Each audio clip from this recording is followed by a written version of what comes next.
를 하고 싶습니다. 2014년도에 서울 서초동에 있는 소년법정에서 있었던 사실인데요. 그때 김기옥 부장판사가 이례적인 판결을 내립니다.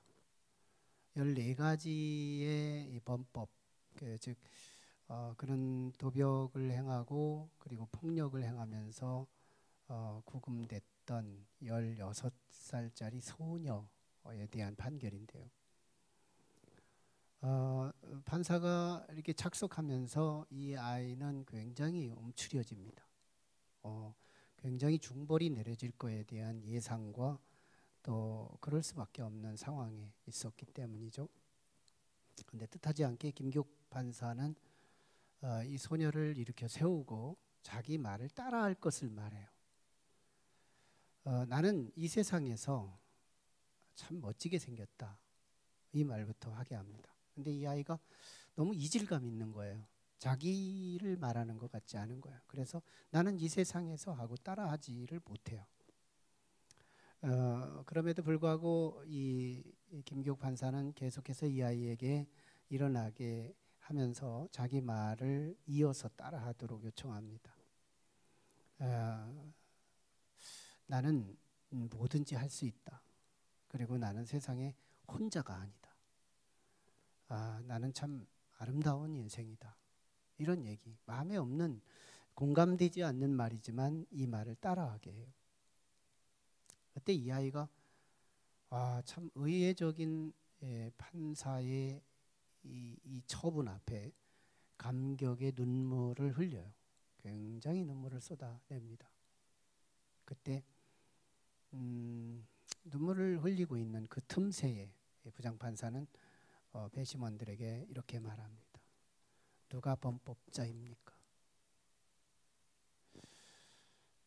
누가 이 아이의 범죄 현장에 과연 누가 가해자입니까? 오늘 저 그리고 여러분들이 아닐까요? 의미심장한 메시지를 던져요. 그리고 이 아이를 다시 따라하도록 요청합니다. 너는 어떤 존재인지 아니? 너는 대단한 사람인 거야. 이러고 설명하면서 두 손을 꼭 잡아주면서 불처분 판결을 내리게 됩니다. 소위 불처분 판결.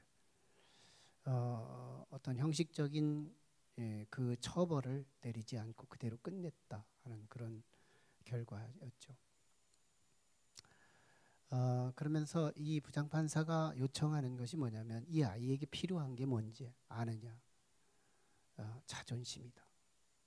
이 아이에게 진짜 필요한, 사회 속에서 다시 재생하고 재가동할 수 있는 용기는 이 아이의 자존심이다.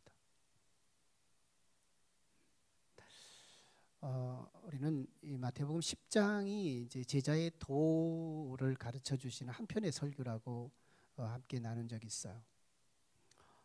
시편 내용을 전체적으로 보면 참 삼엄한 이 가시밭길 같은 사명의 현장을 소개했습니다.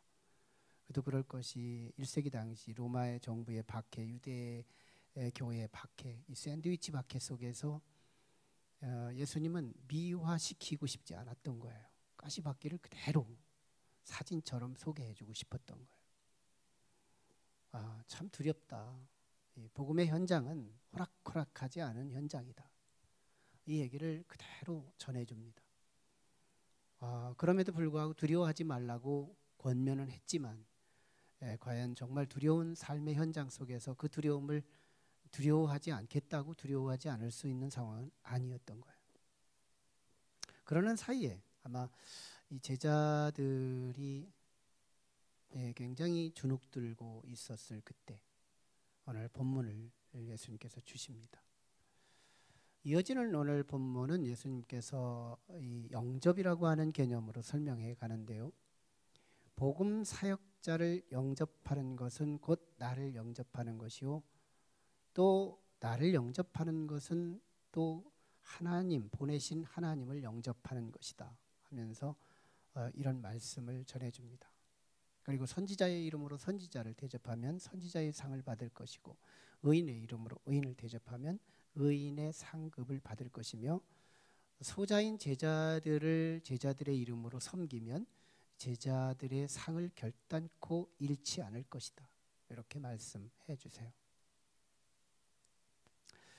이 말씀을 하신 예수님의 말귀를 알아들어야 될 건데요.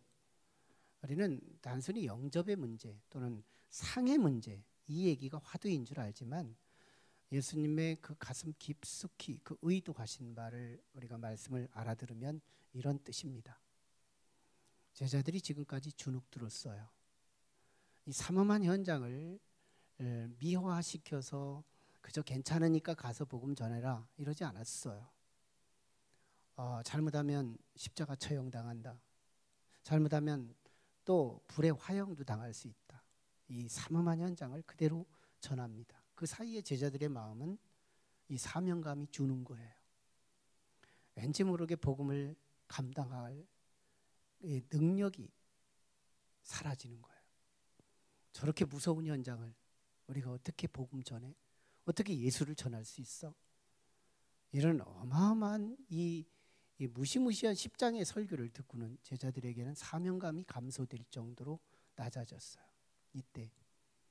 그럼에도 불구하고 제자들이 이제 11장 넘어가서 복음을 증거하고 그 살벌한 현장 속에서 가시밭길 같은 삶의 현장에서 예수를 그리스도라고 전할 수 있었던 이유가 어디에 있는 줄 아세요? 오늘 본문인 거예요. 이 본문이 우리로 하여금 어마어마한 이 복음의 다이너마이트를 품고 사망의 골짜기 같은 이 세상에 가서 담대히 예수가 그리스도라고 증거할 수 있는 담력을 얻게 됐다는 겁니다. 예수님의 제자들이 나름대로 위로가 되고 또 힘이 되고 또 소망이 될 수 있기까지는 오늘 말씀에서 두 가지 이유 때문입니다. 첫째는 예수님의 제자들을 그렇게 본 건데요. 하나님의 대사다. 하나님의 대사. 하나님이 보낸 사람이다. 이런 개념이죠. 굉장히 자존감 높여주는 그런 말씀인데요. 우리는 BC 4세기경에 있었던 그리스 출신이었던 아리스토텔레스라고 하는 철학자를 알고 있어요. 그는 우리 모든 현대까지 지배되는 사고의 틀 하나를 선물로 하는데요. 소위 3단 논법입니다. 이 3단 논법이 당시에 소크라테스가 참 유명한 인재였는데 소크라테스도 죽는다는 것을 3단 논법으로 증명해요. 모든 인류는 다 죽더라. 그러므로 소크라테스도 인간이더라. 그러므로 소크라테스는 죽는다. 이걸 3단 논법으로 증명한 거예요. 저는 이 틀 가지고 예수님이 주신 오늘 말씀을 적용해서 풀어보면 참 이 메시지가 어떤 메시지인지를 알 수 있는데요. 복음 사역자인 너희를 영접하는 자는 나를 예수님을 영접하는 것이고 나를 영접하는 것은 나를 보내신 하나님을 영접하는 것이다. 그러므로 너희를 영접하는 것은 하나님을 영접하는 것이다. 무슨 말이에요? 이 나의 자존심은 하나님의 자존심이요. 내가 가는 일은 하나님의 일이요. 나는 하나님의 대사다. 이 말이에요. 그 위상이 얼마나 높아지는지 몰라. 지금까지 들은 말씀을 보면 그 위상이 쫙 바닥으로 내려앉는 그런 분위기였잖아요. 오늘 말씀을 들으면 그 위상이 쫙 하늘로 오르는 바람 빠진 주부에 바람을 빵빵하게 집어넣는 이 사명에 부풀어지는 메시지가 되더라는 거예요. 여러분 이 대사문화가 지금은 그래도 지금도 이제 살아 있지만 지금보다는 이 왕정 시대 때 더 왕성하게 역사의 현실에서 그 실력을 발휘했던 문화인데요. 대사 한 나라의 국왕이 개인의 일정 때문에 그 나라에 방문하지 못하고 대신 보내는 사신, 대사 이런 이 사신 제도를 보내는데 이 사신에 대한 그 상대국의 이 태도 이게 홀대하거나 박대하거나 나름대로 해를 끼치게 된다면 보낸 나라의 왕이 해를 끼친 것으로 바로 직해해버리는 것이 왕족 문화의 일반적인 역사였어요. 실제로 사무엘하 10장 9절에서 19절까지 내용 말씀을 잘 보면 다윗 시대에 이 대사 사건이 하나 일어납니다.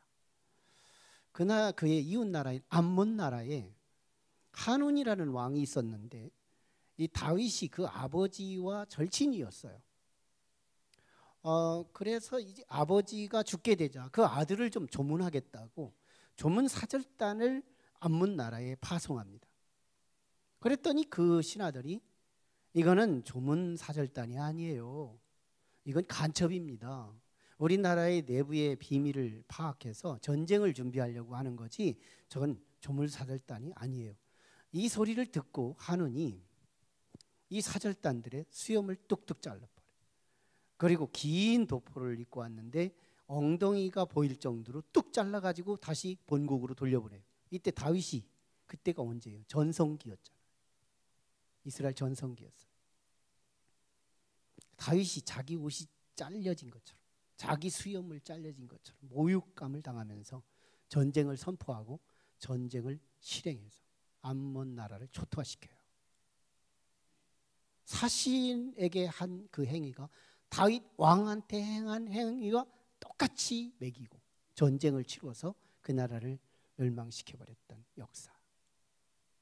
예수님이 지금 그걸 말하고 있는 거예요. 너희를 영접하는 것은 곧 예수인 나를 영접하는 것이고 나를 영접하는 것은 곧 나를 보내신 하나님을 영접하는 것이니 너희는 하나님의 대사다. 굉장한 위상을 높여주는 그런 말씀이에요. 이건요 제자들 이 공간 복음서뿐 아니라 사복음서에서 주어지는 제자라고 하는 개념 중에 마가복음을 제외한 나머지 복음은 모든 믿는 자를 제자라고 매기고 있어요. 그런 의미에서 오늘 우리들의 위치여야 한다는 거예요. 우리의 위상이 뭐냐? 하나님의 대사예요. 난 누구예요? 하나님의 대사예요. 이거 오늘 우리가 얼만큼 내 속에 접수하고 확신하고 살아가느냐가 진짜 그리스도인의 능력을 발휘하고 살아갈 수 있는 비밀이 됩니다. 난 하나님의 대사야. 나한테 잘해. 이거 교만의 근거 아니에요. 담대함의 근거예요. 우리 자체는 하나님의 형상으로 빚어진 인물이에요. 다만 우리가 죄를 졌을 때 이렇게 말합니다. 나는 벌레만 또 못하다고. 죄와 함께 내 자신의 너무 존재감을 바닥으로 내팽개치는 이게 우리의 죄의 1차원이에요. 가장 첫 번째예요. 우리 그리스도인들이 죄를 짓는 것 중에 하나가 우리 죄를 낮춘답시고 그 죄를 낮추기 위해서 죄를 없이 여기기 위해서 자칫 하나님의 형상으로 빚어진 나 존재 자체도 우리는 벌레만 또 못한 자로 격화시켜버려요. 이게 그리스도인들이 범할 수 있는 자칫 잘못한 범실이에요. 우리는 지난 시간에 주님이 주셨던 이 검을 갖고 우리의 죄는 도려내고 나면 우리의 남는 게 뭐예요? 하나님의 형상, 우리 신분, 우리 존재 자체, 이게 남는 건데 이걸 예수님은 지금 굉장히 격상시켜주고 싶은 그 위상을 높여주고 싶어지는 예수님의 말씀의 의도를 우리가 파악해야 한다는 거예요. 내가 누구냐? 난 하나님의 대사다. 좀 교만스럽게 들릴지 모르지만 나한테 잘해. 난 하나님이 보낸 사람이야. 이거 사실인 거예요. 오늘 우리의 위상이 하나님께서 기대하시는 거기에 우리의 마음도 거기에 있을 때 우리가 진정으로 세상에서 빛과 소금의 사명을 감당할 수 있는 세상이 감당할 수 없는 그런 능력 있는 성도의 삶을 살아갈 수 있더라는 거예요. 예수님의 제자들이 위로를 받고 또 소망을 경험할 수 있었던 두 번째 이유는 제자들을 축복의 갑으로 설명하고 있기 때문인 거예요. 축복의 갑으로. 보세요. 마지막 절에 보면 예수님의 제자들을 스스로 작은 자 이렇게 인식하고 있다고 파악을 해요.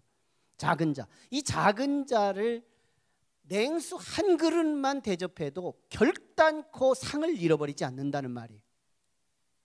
다시 말하면 이 제자들은 작은 자인데 이 작은 자에게 냉수 하나, 너무너무 작은 거, 먹으나 마나 안 먹어도 되는 거, 이 냉수 한 그릇을 대접을 하면 결단코 반드시 절대로 상을 잃지 않는다는 거예요. 여기서 이 제자들이 어떤 신분이냐를 말해주고 있는 건데요, 그게 바로 축복의 갑이라는 거예요. 우리는 세상에 갑질하기 위한 갑이 아닌 거예요. 우리에게 주어진 기득권과 주어진 근력과 힘과 자원과 능력과 은사를 갖고 나보다 나약한 사람들을 힘들게 하기 위한 갑질의 갑이 아니고요, 세상을 윤택하게 하고 세상에 하나님의 나라를 일구게 하고 세상을 잘 살게 하고 가정이 화목한 가정을 이루기 위해서 우리가 갈 때 우리의 신분이 뭐냐면 갑과 을의 관계 중에 갑이라는 거예요. 우리 교회는요, 보험 설계하시는 분들이 여러 분 있어요. 이 보험 설계를 하는 분들을 잘 보면 그 생명의 이 장수 관계가 두 종류로 나타납니다. 어느 한순간에 보험 설계를 하는가 싶었는데 없어졌어요. 그런데 한 번 했는데 10년 가요, 20년 가요. 장수하는 분들이 있어요. 보험을 잘 설계하고 그리고 잘 파는 사람들을 보면요, 이렇게 합니다. 보험 좀 들어주실래요? 구걸하지 않아요. 보험 좀 제발 좀 들어주실래요? 나 이번 달 상 받고 싶거든요. 이렇게 구걸하지 않아요. 그들은 대부분 신학적인 개념이지만 선취적인 눈을 갖고 있어요. 근데 선취적인 눈이라는 인식도 없어요. 그냥 본능적으로 그걸 갖고 있는데요, 당신이 지금 건강하지만, 당신이 지금 떵떵거리고 있지만 한 방이면 무너질 수 있어. 이걸 누가 먼저 보느냐? 설계사가 먼저 봅니다. 지금으로 평가하지 않아요.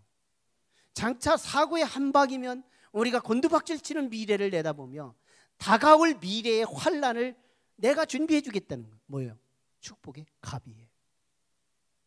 축복의 갑을 가슴에 품은 사람이 보험 설계의 장수도 하고 판매도 잘하더라는 거예요.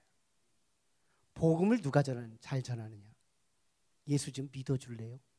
한 사람도 데리고 올 수 없을 거예요. 아무도 복음 못 전할 거예요. 복음을 증거하는데 나름대로 이 복음을 통하여 많은 영혼들을 그리스도께로 인도하는 사람들을 보면 자신도 모르는 사이에 그에게 선취적인 시선을 갖고 있어요. 지금 당신은 나보다 재산 많고 학벌 높고 스펙 있고 능력 있고 지체 높고, 그렇지만 풀끝에 매달린 이슬처럼 한순간에 떨어지는 우리 인생 끝자락에서 우리 인생이 속수무책으로 지옥이라고 하는 삼엄한 그곳, 조금도 안식의 순간을 허락하지 않는 고통과 고통이 겹쳐 있고 복합적으로 이루어지는 이 고통이 영원히 임하는 그날을 우리가 먼저 보는 거예요. 그리고요, 불쌍하게 보는 거예요. 그래서 그를 진실로 긍휼히 여기며 예수가 답이라고, 예수를 전할 수 있는 복음의 입술이 열릴 수 있더라는 거예요. 여러분, 오늘 내 자존감 자체, 나부터도 천국 갈지 못 갈지 알지도 못하고 있는 불안한 가슴이 어떻게 예수를 전할 수 있어요? 우리의 가슴이 빵빵하고 내 자체가 구원의 확신을 붙들고 내가 누구예요? 내가 열지 않으면 축복이 없다고 하는, 축복의 갑이 되는, 이 갑이 열지 않으면 을이 있을 수 없다고 하는 이 절대적인 가슴이 없다면 이 삼엄하고 가시밭길 같고 지뢰밭길 같은 이 세상에서 예수라는 이름을 말할 수 있겠냐는 거예요. 못하는 거예요. 성경은요, 지엽적으로 이 말씀 하나만 우리에게 주지 않아요. 매구를 주시는 말씀.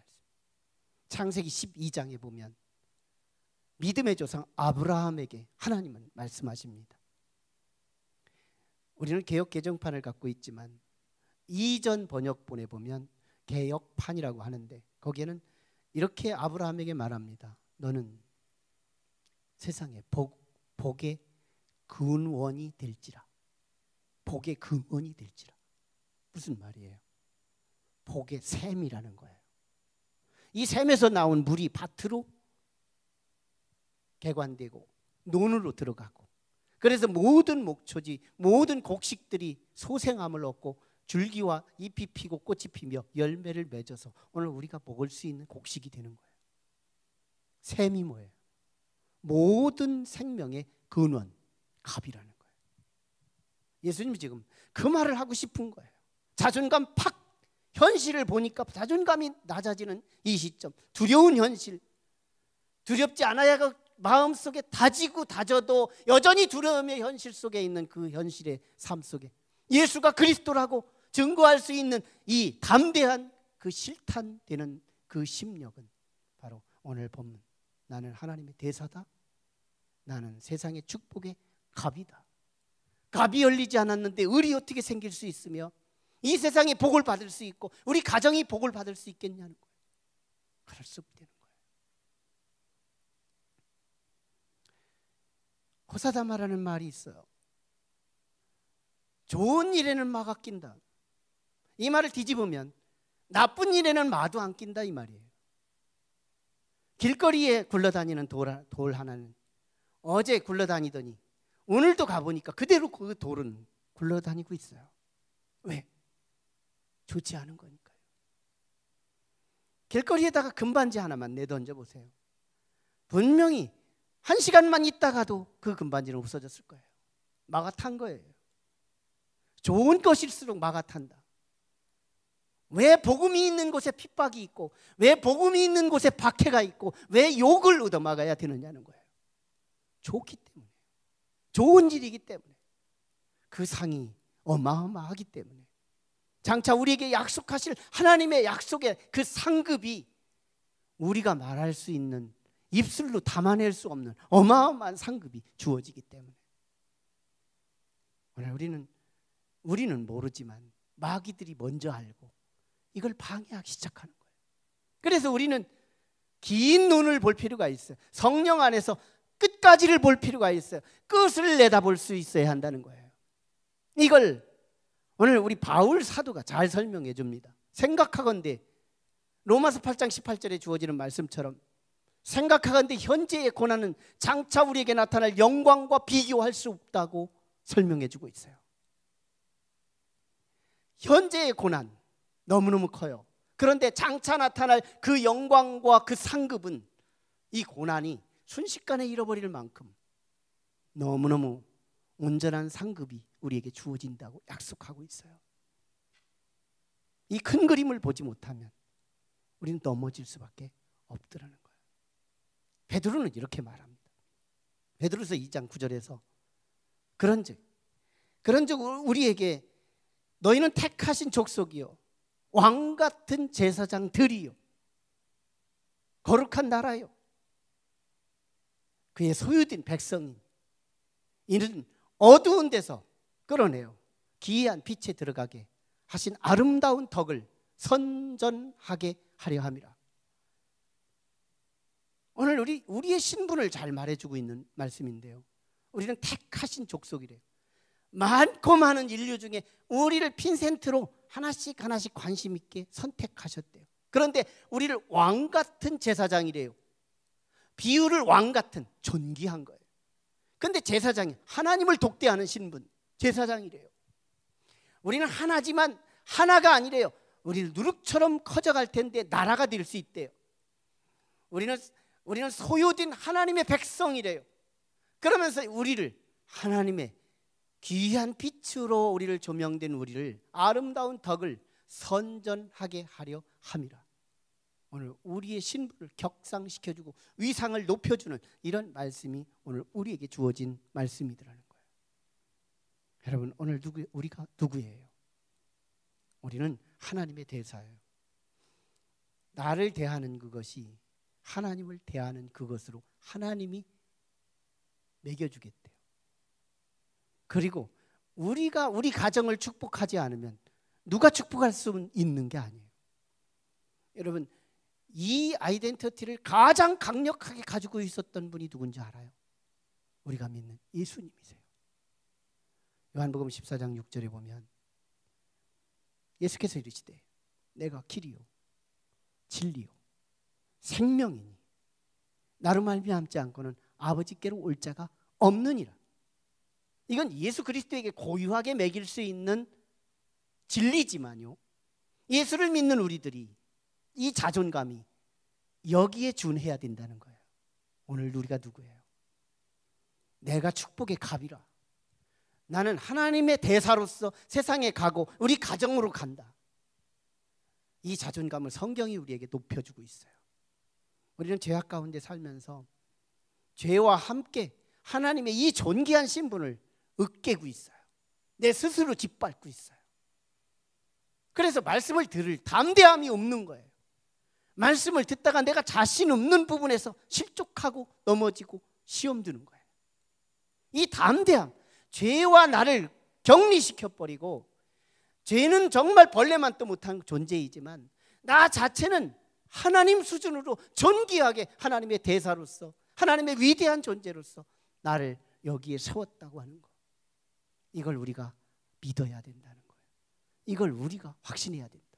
그래야 복음의 주역이 되고 복음을 가진 주인공이 될 수 있다는 거예요. 1998년도에 스티븐 스필버그 감독이 세계의 가장 유명한 영화 하나를 제작합니다. 그게 라이언 일병 구하기라고 하는 영화죠. 이 영화는 안 본 사람보다 본 사람이 더 많다는 거예요. 소위 국민 영화 또는 고전급 영화, 이렇게 통하는 그런 영화입니다. 처음 볼 때는 참 딱딱하고 그렇게 흥미있게 보이지 않지만 조금만 더 깊이 보면서 맥을 파악하면 아주 신나는 영화이기도 한데요. 라이언 형제가 4명이 있습니다. 2차 세계대전에 이 4명이 출전을 하게 되는데요, 한 가정의 4형제가 한꺼번에 전쟁터에 참여한 보기 드문 가정의 사례가 돼요. 그런데 이 전쟁에서 3명의 아들이 죽어요. 전사에서 죽습니다. 그리고 라이언 일병 하나만 가까스로 적진에 포로를 당해서 죽을지 살지를 기다리는 정말 위기일발의 상황에 직면합니다. 이때 당대의 대통령이었던 미국의 루즈벨트 대통령이 국무회의를 열게 돼요. 이 가정의 특례를 정보를 들으면서 4명의 형제를 다 전쟁터에 보낸 자체가 애국자인데 안타깝게도 3명의 아들이 다 죽었으니 마지막 하나의 아들을 위해서 우리 특수부대를 발동하자 하는 국무회의의 결의였습니다. 9명을 조직합니다. 그때 밀러 대위라고 하는 사람을 총 지도자로 해서 적진을 향해 가서 정말 피 튀기는 전쟁과 함께 라이언 일병을 구하게 돼요. 그 과정에서 8명이 먼저 죽게 되고 마지막 밀러 대위 하나가 다리 교각 위에서 총을 맞아 죽어가면서 라이언 일병에게 이런 말을 합니다. 라이언 일병, 너는 반드시 여기서 살아서 집으로 돌아가야 한다. 그리고 너는 반드시 우리 9명의 생명을 희생시켜가며 살아야 할 존재로서 한 생애를 살기를 바란다. 이 말을 남깁니다. 그때 라이언 일병은 그 말을 가슴에 품고 돌아가서 50년을 살고 자기 아내와 자녀들과 함께 이제 50년이 지난 이후에 밀러 대위의 묘지에 와서 이런 소회를 표현합니다. 대위님께서 마지막 유언하시던 그 말이 내 심장에 새겨졌습니다. 한시도 그 멘트를 잃어버리지 않았습니다. 나는 결코 9명의 우리 동료들이 희생되어 가며 살아야 할 그 생명이라는 존귀한 생명인 것을 잃지 않고 내 한 생에 참 조심스럽게 살아왔습니다. 여한 없이 살아왔던 자신의 일생의 소회를 표현하는 내용으로 끝을 맺습니다. 이 영화는 굉장히 감동을 우리에게 주는 영화이지만요, 이 영화는 게임도 안 되는 사실 팩트의 이야기가 성경에 기록됩니다. 사실 오늘 우리는요, 인류는요, 지옥으로 예약된 백성들입니다. 1초 1분도 휴식이 없고 안식이 없는 지옥으로 우리 인생들은 자이든 타이든 우리의 죄를 값으로 지옥으로 가도록 하나님이 정해 놓으신 거예요. 그러나 하나님 입장에서 보면 하나님의 거룩한 창조물, 보시기에 심히 좋았던 하나님의 형상으로 빚어진 이 존귀한 생명들이 지옥에 가서 고통당하는 게 하나님은 괴로운 일이었던 거예요. 그래서 하나님은 천사들을 동반하고 예수 그리스도를 밀러 대위처럼 특수부대의 대표자로 하나님의 아들로 이 땅에 파송하십니다. 우리를 구원하기 위해 오신 분이 아니라 나를 구원하기 위해 오신 예수님, 나를 구원하는 과정 속에 그분은 십자가의 처형을 당하여 희생당하여 죽으십니다. 이 말을 다시 해석해봐요. 나 하나 살리기 위해 예수가 죽었다는 거예요. 이 말을 다시 수정합니다. 나 하나 살리기 위해 하나님을 죽였다는 거예요. 우리가 누구라는 말인가요? 이건 라이언 일병 정도의 9명을 희생시키고 살아야 할 그 생명의 가치가 아니라 오늘 우리는 하나님을 죽여가면서 살려야 할 가치, 내가 가장 나를 몰라요. 우리 가족들이 가장 나를 몰라요. 우리 지인들이 가장 나를 몰라요. 성경은 우리에게 면면히 우리를 가르쳐 줍니다. 너는 하나님 죽여가며 살린 영혼이라, 하나님의 형상이라고, 하나님의 대사라고, 축복의 갑이라고. 이 복음이 우리 안에 없다면 가시밭길 같은 세상에서 예수가 답이라고 누구한테 말할 수 있을까요? 봉변당하려고, 박해당하려고, 아무한테도 예수가 그리스도라고 말할 대상이 없다는 거예요. 코로나 시기에 예수 믿는다는 말을 숨기고 싶어지는 이 자존감 떨어지는 이 시대에 오늘 우리 교회를 향하여 하나님이 주신 절대적인 선물이요 축복임을 다시 한번 마음에 새길 수 있기를 주의 이름으로 축원합니다. 돌아오는 주일부터 가정의 달이에요. 세상에 거친 교회 자체를 부정하고 하나님조차도 나인해버리고 마는 이 세상에 가서 복음을 전하기 전에 돌아오는 주일이 어린이 주일이에요. 이 코로나 시기에 장년부는 그럭저럭 그래도 예배가 됩니다. 아동부는 초토화됐어요. 저 영혼들이 미래의 한국교회의 다음 세대가 완전히 싹쓸이 되는 이 위기 일발의 시기에 오늘 우리 어린이 주일, 우리 어린이들부터 예배자로 공급해 줄 수 있고 지원해 줄 수 있는 부모들이 될 수 있기를 축원합니다. 오늘 우리 부모가 누구냐? 나는 하나님의 대사요.